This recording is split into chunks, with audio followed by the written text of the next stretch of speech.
ஒரு பிழையான பிம்பத்தை உருவாக்கி, தவறான பிம்பத்தை உருவாக்கி இந்த இயக்கத்தை வீழ்த்த வேண்டும் என்று பலரும் முயற்சித்த வேளையில் இன்றைக்கு ஆழி செந்தில்நாதன் அவர்களும், மெய்லர் அவர்களும், மில்டன் அவர்களும், இந்திரகுமார் அவர்களும் ஆற்றிய உரை அந்த சோர்விலிருந்து நம்மை மீட்டெடுத்திருக்கிறது. ஒரு புதிய நம்பிக்கையை உருவாக்கி இருக்கிறது. திருமாவளவன் தடுமாற்றத்தில் இருக்கிறார். திருமாவளவன் சராசரி தலைவர்களைப் போல பொருளியல் ஆதாயம் கருதி சில முடிவுகளை எடுக்கிறார். திமுகவின் அழுத்தத்திற்கு பணிந்து அம்பேத்கர் நூல் வெளியீட்டு விழாவிலேயே பங்கேற்காமல் தவிர்க்கிறார். இப்படியெல்லாம் பல்வேறு யூகங்களை செய்திகளாக்கி திருதுவாதம் செய்து மொத்தத்தில் திருமாவளவன் மீதான நம்பகத்தன்மையின் மீது தாக்குதலை நடத்தினார்கள். ஆங்கிலத்திலே கிரெடிபிலிட்டி என்று சொல்வார்களே, அந்த நம்பகத்தன்மையின் மீது தாக்குதலை தொடுத்தார்கள். விடுதலை சிறுத்தைகள் கட்சிக்கு வேறு ஆப்ஷன்ஸ், வாய்ப்புகள் இல்லை. ஆகவே திமுக அழுத்தம் கொடுப்பதும் அதற்கு திருமாவளவன் அஞ்சுவதும் நிகழ்கிறது என்று சொன்னால் கூட அதிலே ஒரு நியாயம் இருக்கும். ஆனால் அரசியல் களத்தில் வேறு வாய்ப்புகள் இருக்கிற சூழலில் அந்த வாய்ப்புகள் தேவையில்லை என்று திருமாவளவன் முடிவெடுக்கிறான் என்றால் அந்த முடிவு எத்தகைய துணிச்சல் வாய்ந்த முடிவு, கொள்கை சார்ந்த முடிவு என்பதை சொல்ல இங்கே பலர் தயாராக இல்லை. அதை பேசாமல் திமுக அழுத்தம் கொடுக்கிறது, அதற்கு பணிந்து விட்டார் என்று சொல்லுகிறார்கள்.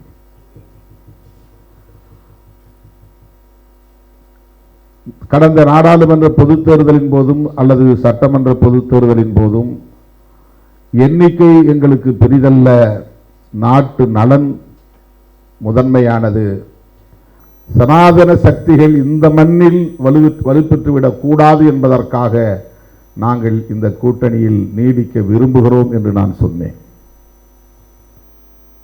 இந்த முடிவு எத்தகைய முடிவு என்கிற கோணத்தில் யாரும் பெரிதாக விவாதிக்கவில்லை. தோழர் ஆழி செந்தில்நாதன் அவர்கள் பேசிய போது ஒன்றை சொன்னார். தமிழ்நாடு, கேரளா ஆகிய 2 மாநிலங்களை தவிர பிற மாநிலங்களில் சனாதன சக்திகள் இந்த அளவுக்கு வலுப்பெற்று இருக்கிறார்கள் என்பதை மிக சிறப்பாக பதிவு செய்தார். அப்படிப்பட்ட பெருமைக்குரிய தமிழகத்தில் அவர்கள் எப்படியாவது காலூன்றி விட வேண்டும், வேரூன்றி விட வேண்டும் என்று பகீரத முயற்சியில் தொடர்ந்து ஈடுபட்டு வருகின்றனர். அவர்களை வலுப்பெற விடாமல் தடுப்பதற்காகத்தான் விடுதலை சிறுத்தைகள் இந்த பெரும் முயற்சியை மேற்கொண்டு வருகிறது. அது ஒரே காரணம்தான்.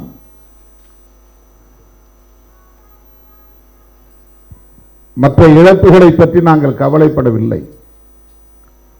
எத்தனை இடங்கள், எவ்வளவு அதிகார பகிர்வு, என்ன பதவி, பொருளியல் ஆதாயம் என்ன என்கிற கோணத்தில் நாங்கள் அணுகவே இல்லை அரசியலை. திராவிட இயக்கங்களை பலவீனப்படுத்திவிட்டு சனாதன சக்திகள் இங்கே வேரூன்றினால் எதிர்காலம் எப்படி இருக்கும்? இதைத்தான் தொலைநோக்கு பார்வையோடு நாம் மதிப்பீடு செய்கிறோம். திராவிட கட்சிகளோடு முரண்பாடுகள் இல்லையா? உண்டு. மாறுபட்ட கருத்துக்கள் இல்லையா? இருக்கிறது. விமர்சனங்கள் இல்லையா? விமர்சனங்கள் இருக்கின்றன. ஆனாலும் திராவிட இயக்கங்கள் பலவீனப்பட்டு விடக் கூடாது என்று நாங்கள் ஏன் நினைக்கிறோம்? அதிமுக பாஜக கூட்டணியில் இருந்து வெளியே வந்தால்தான் தன்னை தற்காத்துக் கொள்ள முடியும் என்று எதற்காக சொல்லுகிறோம்? உடனே அதிமுக பக்கம் துண்டு போட்டு வைக்கிறார் என்று அற்பர்கள் அவதூறுகளை பரப்புகிறார்கள். அதுதான் அவர்களின் பார்வை.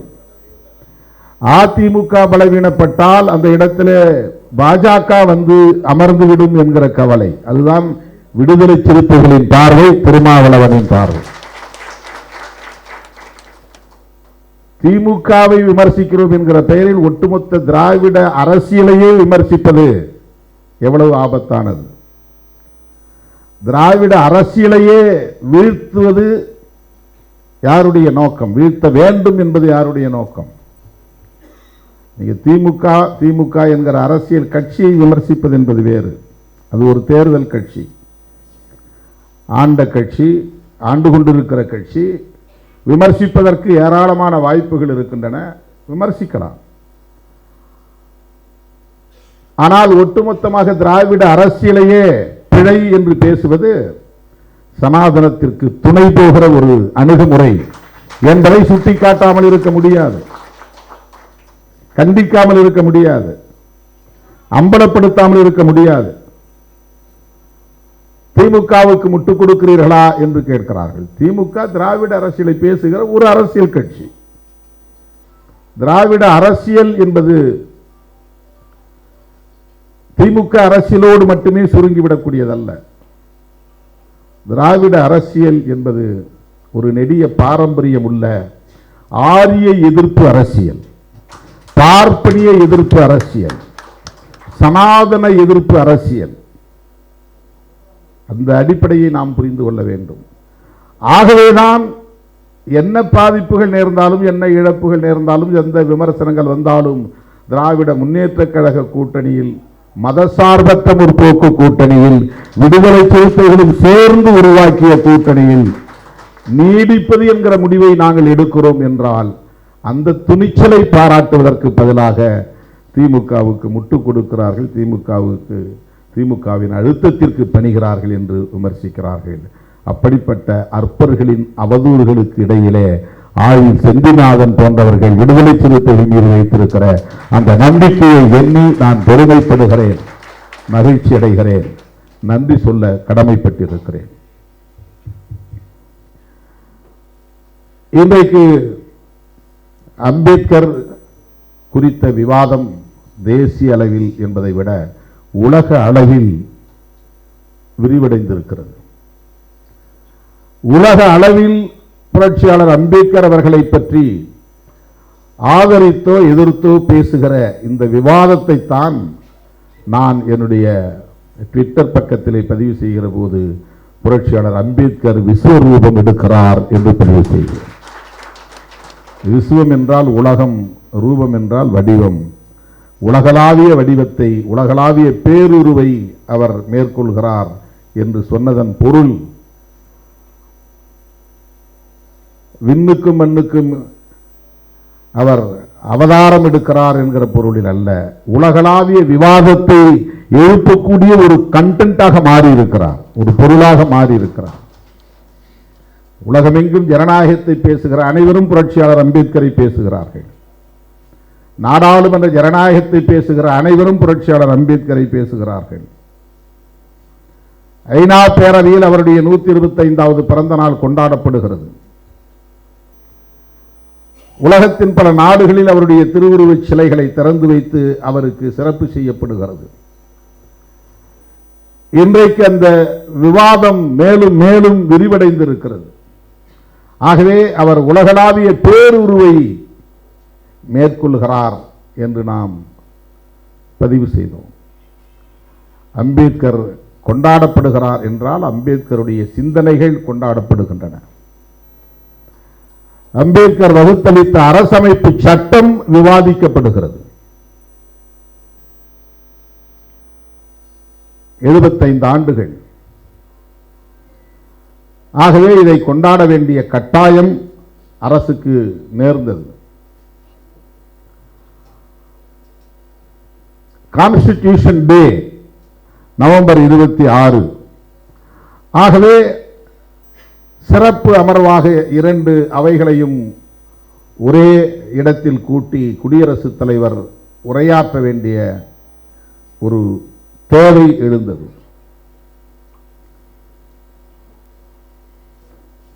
குடியரசுத் தலைவர் மாநிலங்களவை உறுப்பினர்கள் மற்றும் மக்களவை உறுப்பினர்களிடையே உரையாற்றினார். அரசமைப்பு சட்ட தினத்தை போற்றி பேசினார்.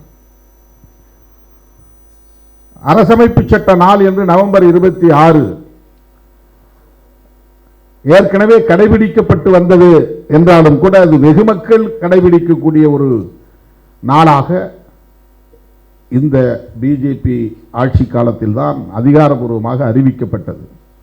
மோடி அறிவித்தார் 2015. நீதிமன்றங்களில் மட்டும் அது கொண்டாடப்பட்டு வந்த நிலை மாறி அரசே கொண்டாடக்கூடிய ஒரு சூழல், அப்படி ஒரு நிர்பந்தம் இன்றைக்கு சமூகத்தில் ஏற்பட்டிருக்கிறது. அரசமைப்பு சட்ட தினத்தை கொண்டாட வேண்டும். ஏனென்றால் பாஜகவுக்கு அப்படி ஒரு நிர்பந்தம் ஏற்பட்டது. ஏனென்றால் அவர்கள் ஆட்சி அதிகாரத்தில் அடியெடுத்து வைத்த நாளில் இருந்து பாரதிய ஜனதாவுக்கு எதிரான பல்வேறு விமர்சனங்களுள் முதன்மையான விமர்சனம் இவர்கள் அரசமைப்பு சட்டத்திற்கு எதிரிகள் என்கிற விமர்சனம். தமிழகத்தில் அதை தொடங்கி வைத்த இயக்கம் விடுதலை சிறுத்தைகள் கட்சி அனைத்து நிகழ்வுகளிலும் அரசமைப்பு சட்டத்தின் சிறப்பை எடுத்து பேசியதோடு மட்டுமில்லாமல் ஏன் பிஜேபியை எதிர்க்கிறோம், ஏன் ஆர்எஸ்எஸ்ஐ எதிர்க்கிறோம் என்றால் அவர்கள் அரசமைப்பு சட்டத்தை பாராட்டிக்கொண்டே அதை நீர்த்து போகச் செய்கிற அனைத்தையும் செய்கிறார்கள் என்பதனால்தான். ஆக அரசமைப்பு சட்டத்திற்கு எதிரானவர்கள் ஆட்சி பீடத்தில் அமர்ந்திருக்கிற சூழலில் அவர்களுக்கு எதிரான விமர்சனங்களை எதிர்கொள்ள வேண்டிய கட்டாயத்திற்கு ஆளான பாரதிய ஜனதாவும் சங் பரிவார்களும் அம்பேத்கருக்கான பிம்பங்களை உயர்த்தி பிடிப்பதிலே கவனம் செலுத்தினார்கள். அதில் ஒன்றுதான் அரசமைப்பு சட்ட தினத்தை கொண்டாடுவதும் என்கிற அறிவிப்புமாகும். புதுதில்லியிலே அவர் வாழ்ந்த இல்லம் அலிப்பூர் சாலை எண் 26 அந்த இடத்தை இன்டர்நேஷனல் மெமோரியல் சென்டர் என்று சர்வதேச நினைவகமாக இன்றைக்கு அவர்கள் மாற்றி இருக்கிறார்கள். அந்த கட்டிட வடிவமே அரசமைப்பு சட்ட புத்தகம் திறந்து வைத்திருப்பதை போன்ற வடிவம்தான். அந்த நீங்கள் வெளியிலிருந்து பார்த்தால் ஏரியல் வியூ, மேலிருந்து பார்த்தால் அரசமைப்பு சட்டம் திறந்து வைத்தது இருப்பதை போன்று அது வடிவமைக்கப்பட்டிருக்கும். அந்த டெரஸ் பகுதியிலே பிரியாம்பிள் ஆஃப் தி கான்ஸ்டிடியூஷன் அந்த முகப்புரை அதிலே பதிவு செய்யப்பட்டிருக்கும். இதை பிஜேபி அரசு செய்தது என்பது உண்மைதான். மும்பையிலே அரபிக் கடலோரத்தில் அவருடைய உடல் எரியூட்ட பெற்று அந்த சாம்பல் இன்றைக்கு வைக்கப்பட்டிருக்கிற இடம் நினைவிடமாக கட்டமைக்கப்பட்டிருக்கிறது. அது மிக குறுகிய இடம் என்பதனால் பொதுமக்களின் வேண்டுகோளை ஏற்று பல்வேறு போராட்டங்களுக்கு பிறகு அதற்கு அருகிலே இருந்த அரசுக்கு சொந்தமான நிலத்தை கையகப்படுத்தி 1.5 ஏக்கர் என்று கருதுகிறேன், ஏக்கர் கணக்கில் அந்த நிலத்தை கையகப்படுத்தி அதை விரிவாக்கம் செய்து அந்த இடத்தில் 433 அடி உயரத்திலே புரட்சியாளர் அம்பேத்கருக்கு திருவுருவச் சிலை அமைக்கிறார்கள் என்பதும் உண்மைதான். லண்டனுக்கு அவர் படிக்க சென்ற போது தங்கியிருந்த இல்லம் எது என்று தேடி கண்டுபிடித்து அந்த இல்லத்தை விலைக்கு வாங்கி அம்பேத்கர் நினைவிடம் என்று அங்கே பெயர் சூட்டி இருப்பதும் உண்மைதான். இவையெல்லாம் எதற்காக பிஜேபி செய்கிறது? பிஜேபி அரசு செய்கிறது. அம்பேத்கர் அவர்கள் மீது இவ்வளவு பற்றுள்ளவர்களை எப்படி நாம் விமர்சிக்க முடியும் என்ற கேள்வி எழுவது இயல்புதான். இதுதான் அவர்களின் வெற்றி, இதுதான் அவர்களின் சூது, இதுதான் அவர்களின் சூழ்ச்சி. தந்தை பெரியாரை நேரடியாக தங்களின் கொள்கை பகைவர் என்று அவர்களால் சொல்ல முடிகிறது. புரட்சியாளர் அம்பேத்கரை தங்களின் கொள்கை பகைவர் என்று அவர்களால் அறிவிக்க முடியவில்லை. ஆனால் உண்மையிலேயே பிஜேபி ஆர்எஸ்எஸ் சக்திகளின் முதன்மையான எதிரி, உண்மையான எதிரி புரட்சியாளர் அம்பேத்கர் அவர்கள் தான். அவர் எழுதிய அரசமைப்பு சட்டம் தான்.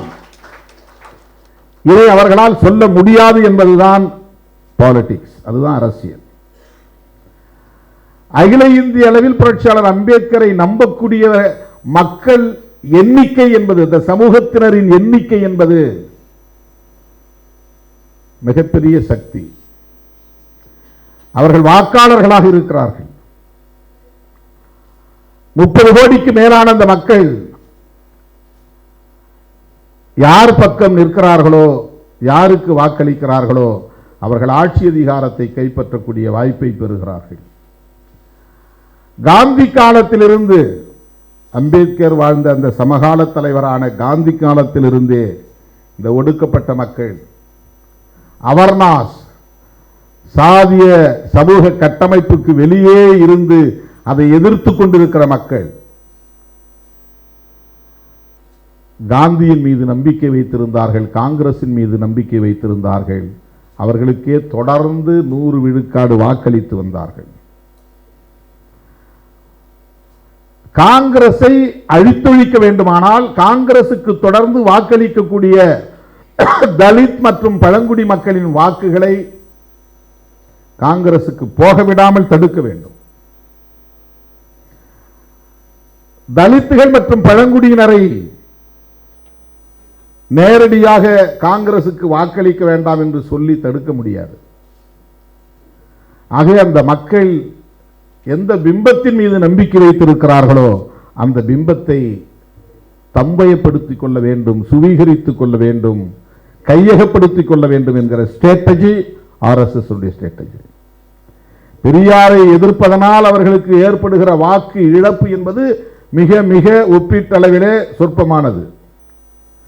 புரட்சியாளர் அம்பேத்கர் அவர்களை எதிர்ப்பதனால் அவர்களுக்கு ஏற்பட போகிற பாதிப்பு என்பது மதிப்பிட முடியாதது. இப்போதும் தலித்துகளும் பழங்குடியினரும் இந்த 10 ஆண்டுகளுக்கு முன்பு வரையில்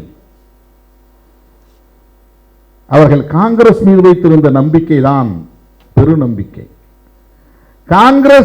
காங்கிரஸோடு சேருகிற கட்சியினருக்கு வாக்களித்தார்கள் என்பதுதான் யதார்த்தமான உண்மை. ஆகவே அதை தடுப்பதற்கு தலித்துகளை அரவணைக்க வேண்டிய தேவை அவர்களுக்கு இருக்கிறது. தலித்துகளை அரவணைப்பது என்பது அவர்கள் பெரிதும் நம்புகிற அடையாளமாக இருக்கிற புரட்சியாளர் அம்பேத்கரை சுவீகரித்துக் கொள்ள வேண்டிய தேவை இருக்கிறது. இதுதான் ஸ்ட்ராட்டஜி, இதுதான் அவர்கள் கையாளுகிற உத்தி. 2 முக்கிய காரணங்களுக்காகத்தான் தலித்துகளோடும் அம்பேத்கரை கொண்டாடுவது என்கிற நிலைப்பாட்டோடும் அவர்கள் இணைந்து நிற்கிறார்கள். 2 முக்கிய காரணம். ஒன்று, மிக முக்கியமானது காங்கிரஸை பலவீனப்படுத்துவது. 2வது அதிமுக்கியமானது தலித்துகள் சமூகத்தினரிடையே நிகழக்கூடிய மதமாற்றத்தை தடுப்பது. இந்தியா முழுவதும் நாள்தோறும் தலித்துகள் ஏதேனும் ஒரு வகையிலே மதம் மாறிக்கொண்டே இருக்கிறார்கள். இந்தியாவில் இருக்கிற கிறிஸ்தவர்களின் பெரும்பான்மை தலித்துகள் தான். இந்தியாவில் இருக்கிற இஸ்லாமியர்களின் பெரும்பான்மை தலித்துகள் தான். இந்தியாவில் இருக்கிற பௌத்தர்கள் முழுக்க தலித்துகள் தான். இப்படி சொல்லிக்கொண்டே போகலாம்.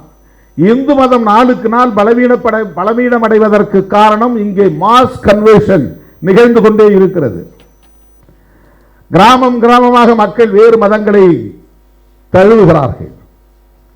இந்து மதத்தில் இருந்து வெளியேறிக் கொண்டிருக்கிறார்கள். அந்த அடையாளங்களை துறந்து கொண்டே இருக்கிறார்கள். ஆகவே இந்த கன்வர்ஷன் என்கிற மதமாற்றத்தை தடுத்து நிறுத்துவதற்கும் காங்கிரஸ் மீது இவர்கள் கொண்டிருக்கிற நம்பிக்கையை தகர்ப்பதற்கும் அம்பேத்கர் அவர்களுக்கு தேவைப்படுகிறார்கள். எனவே இவர்கள் அம்பேத்கரின் கொள்கை மீது பற்றுக்கொண்டு இன்டர்நேஷனல் மெமோரியல் சென்டரை கட்டிவிடவில்லை. புரட்சியாளர் அம்பேத்கர் பேசிய அரசியலின் மீது இருக்கிற பற்றுதலின் அடிப்படையில் அவருடைய நினைவிடத்தை புதுப்பிக்கவில்லை, லண்டனில் நினைவிடத்தை எழுப்பவில்லை. இதெல்லாம் இந்த மக்களை ஏய்ப்பதற்கு கையாளக்கூடிய உத்திகள் என்பதை மறந்துவிடக் கூடாது. 2 முக்கிய காரணம், காங்கிரசுக்கு வாக்களிப்பதை தடுக்க வேண்டும், கன்வர்ஷன் என்கிற மதமாற்றத்தை தடுக்க வேண்டும். புரட்சியாளர் அம்பேத்கர் பேசிய அரசியலை பேசாமலேயே, அதாங்க தோழர் சொன்னார், இந்திரகுமார் என்று கருதுகிறேன், மில்டனும் இந்திரகுமார், அவருடைய எழுத்துக்களில் கவனம் செலுத்தாமல் அவருடைய உருவத்தில் கவனம் செலுத்தினார்கள், அந்த பிம்பத்தை கட்டமைப்பதிலே. அவருடைய சிந்தனைகளில் கவனம் செலுத்த விடாமல் தடுக்கிற முயற்சி. இதோ இவ்வளவு பெரிய சிலை பாருங்கள் உங்கள் தலைவருக்கு, இதோ இவ்வளவு பெரிய இன்டர்நேஷனல் மெமோரியல் சென்டர். இதை என்ன காங்கிரஸா செய்தது? நாங்கள் தானே செய்தோம். காங்கிரஸ் அவர்கள் வைக்கிற விமர்சனமே அதுதான். ஜவஹர்லால் நேரு 1955 அவருக்கே பாரத ரத்னா விருது கொடுத்து கொண்டார். இந்திரா காந்தி அம்மையார் 1971 என்று கருதி அவரே பாரத ரத்னா பட்டம் கொடுத்து கொண்டார். ஏன் அம்பேத்கருக்கு பாரத ரத்னா கொடுக்கவில்லை? விபி சிங் கொடுத்தார். அப்போது இவர்கள் விபி சிங் ஆட்சிக்கு ஆதரவளித்துக் கொண்டிருந்தார்கள். இவர்கள் ஒன்றும் அம்பேத்கருக்கு பாரத ரத்னா கொடுங்கள் என்று ரெக்கமெண்ட் செய்யவில்லை. விபி சிங் எடுத்த முடிவை இவர்களால் எதிர்க்க முடியவில்லை. எதிர்க்க வேண்டும் என்பது உள்ளூர உணர்வு, எதிர்க்க முடியாது என்பது நடைமுறை உண்மை. அம்பேத்கரை பகைத்துக் கொண்டு இவர்களால் அரசியல் செய்ய முடியாது.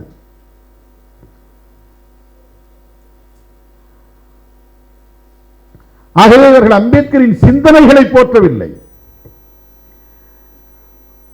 நேரடியாக அவர் RSS எதிர்த்து போராடினாரா, நேரடியாக அவர் பிஜேபியை எதிர்த்து போராடினாரா என்று கேட்கிறார்கள். அப்போது நீங்கள் இல்லவே இல்லை, ஒரு சக்தியாகவே இல்லை. காங்கிரஸ் எதிர்த்து பேசினார் என்பது உண்மை. அப்போது காங்கிரஸ் மட்டும்தான் ஒரு அரசியல் சக்தியாக இருந்தது. இந்து மகாசபா என்கிற ஒரு அமைப்பு இருந்தது, RSS என்கிற ஒரு அமைப்பு தோன்றியது. இதெல்லாம் வரலாற்று உண்மைகள். ஆனால் இவர்கள் அப்போது எங்கே இருந்தார்கள் என்றால் அதுதான் கசப்பான உண்மை. இந்த RSS உணர்வாளர்கள், சனாதன சக்திகள் எங்கே இருந்தார்கள் என்றால் வெளிப்படையாக ஒப்புக்கொள்ள வேண்டிய உண்மை, காங்கிரஸில் இருந்தார்கள்.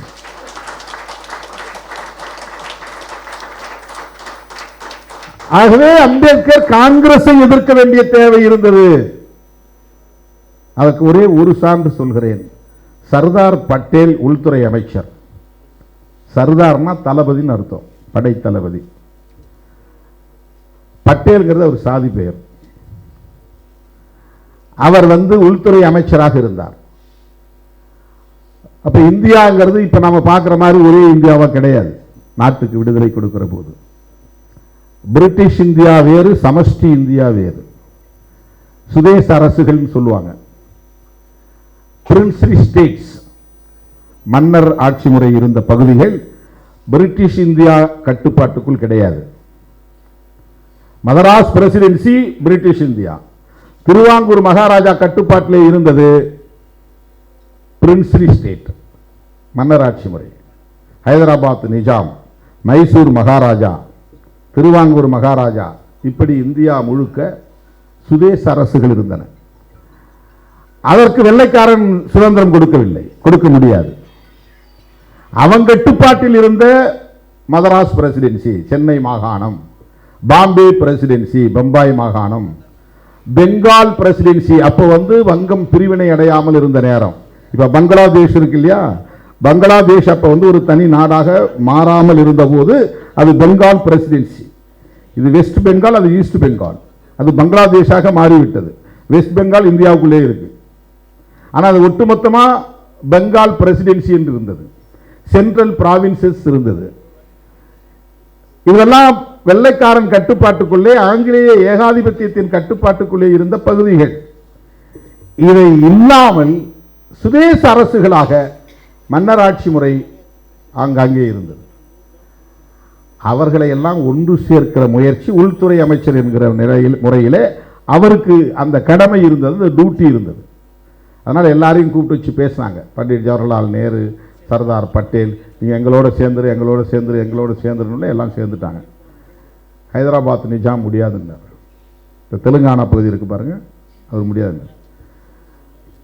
படையை அனுப்பி போய் அவங்களை அச்சுறுத்தி தான் பணிய வைத்தார்கள். ஜம்மு காஷ்மீர் பல்வேறு ஒப்பந்தங்களுக்கு இடையில் தான் நான் உங்களோட சேர்ந்துக்கிறேன், பாகிஸ்தானோட நான் போகல, நான் உங்களோட சேர்ந்துக்கிறேன். அது தனி நாடாகி போயிடுச்சு. அதுவும் பிரிட்டிஷ்காரனுடைய கட்டுப்பாட்டில் இருந்த பகுதி தான். இன்னைக்கு பாகிஸ்தான் நாம் சொல்லக்கூடிய பகுதியெல்லாம் இந்தியாவா ஒரே தேசமா இருந்த பகுதி. அவன் தனியாக பிரிஞ்சு போச்சு. அப்போ ஜம்மு காஷ்மீர் யாரோட போகிறது? அங்கே முஸ்லீம்கள் அதிகமாக இருக்கிறாங்க, இந்துக்களும் இருக்கிறாங்க. அவங்க யாரோட போகிறது? பிரச்சனை வருது. பேச்சுவார்த்தை நடத்துகிறாங்க. இந்தியாவோட சேர்ந்துற ஒரு கண்டிஷன், நிபந்தனைகள். அதுக்காக உருவாக்கப்பட்டதான் ஆர்டிகல் 370. இதையெல்லாம் செய்தவர் பட்டேல். ஏனென்றால் அவர் உள்துறை அமைச்சர். அதனால் அவர் இரும்பு மனிதர் என்று அழைக்கப்படுகிறார். காங்கிரஸ் அவரை கொண்டாடுவது சரி, அவர் காங்கிரஸ்காரராக இருந்தார் என்பதுதான் உண்மை. ஆனால் அவருக்கு பிஜேபி அரசாங்கம் உலகத்திலேயே உயர்ந்த சிலையை நிறுவி இருக்கிறது. காங்கிரஸ்காரங்க ஏன் கட்சிக்காரனுக்கு நீ செலவு வைக்கிறன்னு போய் தடுக்க முடியல. திமுக காரங்க போய் எம்ஜிஆருக்கு செலவு வச்சா அதிமுக காரங்க விட்டு ஒத்துவாங்களா? அல்லது திமுக ஆட்சியில் ஜெயலலிதா அம்மாவுக்கு செலவு வச்சா அதிமுக காரங்க ஒத்துக்குவாங்களா? ஆனால் அந்த அதிசயம் இந்தியாவில் நடந்தது. பண்டிட் ஜவஹர்லால் நேரு பிரதமராக இருந்த போது உள்துறை அமைச்சராக இருந்த சர்தார் பட்டேல் அவர்களுக்கு பிஜேபி அரசாங்கம் குஜராத்திலே உலகத்திலேயே உயர்ந்த சிலை ஒன்றை நிறுவி இருக்கிறது. 3500 கோடி ரூபாய் செலவில். இதுதான் அரசியல், இதுதான் பிஜேபி ஸ்ட்ராட்டஜி, இதுதான் RSS அரசியல் உத்தி. காந்தியடிகளை சுட்டுக் கொன்ற ஒரு இயக்கம் RSS என்று அடையாளம் கண்ட பிறகு RSSக்கு அப்போது தடை விதித்தவர் உள்துறை அமைச்சர் சர்தார் பட்டேல். சில மாதங்களுக்கு பிறகு தடையை விலக்கிக் கொண்டு RSSஐ அவர் அங்கீகரித்தார் என்பதற்காக நன்றி கடன் செலுத்துகிற அடிப்படையில் இந்த சிலையை நிறுவியிருக்கிறார்கள். பட்டேலை போல ஏராளமானவர்கள் காங்கிரசுக்குள்ளே இருந்தார்கள். அவர்கள் அனைவரும் சேர்ந்துதான் புரட்சியாளர் அம்பேத்கர் அவர்கள் கொண்டு வந்த கோட் ஆஃப் இந்து பில் என்கிற இந்து சட்ட மசோதாவை விவாதத்திற்கே எடுத்துக்கொள்ள விடாமல் தடுத்தார்கள். காங்கிரசுக்குள்ளே இருந்த சனாதன சக்திகள். இது கசப்பான உண்மைதான், ஆனால் பேசியாக்க வேண்டிய உண்மை. காங்கிரசுக்குள்ளே இருந்தவர்கள் தான் தடுத்தார்கள். ஜவஹர்லால் நேரு ஒரு முற்போக்கான சிந்தனையாளர், மதசார்பற்ற சிந்தனையாளர். அவருக்கு அந்த கோட் ஆஃப் இந்து பில் என்கிற சட்ட மசோதாவை விவாதிக்க வேண்டும் என்கிற விருப்பம் இருந்தாலும் கூட அவருடைய சகாக்கள் அதை அனுமதிக்கவில்லை. விவாதத்திற்கே எடுத்துக் கொள்ளப்படவில்லை. கோட் ஆஃப் இந்து பில் என்கிற அந்த இந்து சட்ட மசோதா எதை அடிப்படையாக கொண்டது என்றால், இந்து மதத்திற்குள்ளே இருக்கிற பாகுபாடுகளை களைவதற்கு, டிஸ்கிரிமினேஷன், அந்த பாகுபாடுகளை களைவதற்கு ஏற்ற ஒரு சட்ட மசோதா. பெண்களுக்கு சொத்துரிமை கொடுக்கிற ஒரு சட்ட மசோதா, சதி வழக்கத்தை அழித்தொழிக்கக்கூடிய ஒரு சட்ட மசோதா, குழந்தை திருமணங்கள் கூடாது என்று மறுக்கிற ஒரு சட்ட மசோதா, ஒரு புரட்சிகரமான மாற்றங்களை இந்து மதத்திற்குள்ளே கொண்டு வந்து சிதறி கிடக்கிற அந்த மதம், அப்போது இந்து மதம் என்று அழைக்கப்படாத நிலையிலே ஆங்காங்கே சிதறி கிடந்த எல்லாவற்றையும் ஒருங்கிணைத்து இந்து என்கிற ஒரு அடையாளத்தை தருவதற்கும் வாய்ப்பை உருவாக்கிய மதம் அது.